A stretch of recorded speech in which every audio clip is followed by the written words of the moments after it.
Isang mapagpalang araw po sa ating lahat.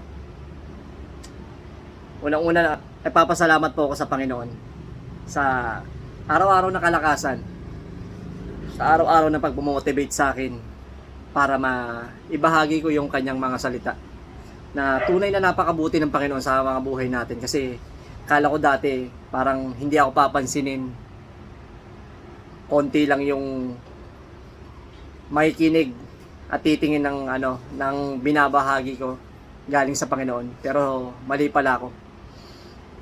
Marami pa palang handang makinig sa salita ng Panginoon.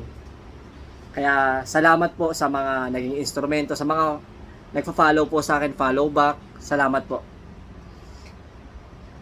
Ipagpatuloy lang po natin yung pakikinig po natin.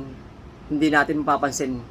Unti-unti mapapalapit tayo sa Panginoon at may i-apply natin sa kanya-kanya nating buhay.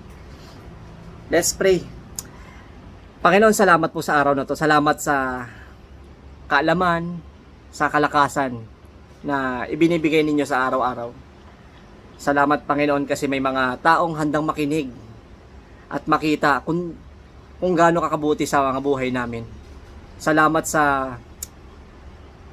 kaalaman na lagi mong ibinibigay at gamitin mo po ako, Panginoon, upang mas maibahagi ko yung salita mo sa araw-araw.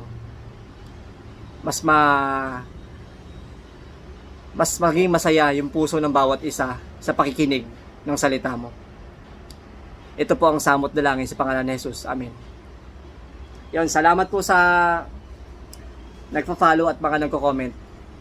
God bless po, mapagpalang araw po sa atin lahat. Ingat po sa mga mamabiyahe.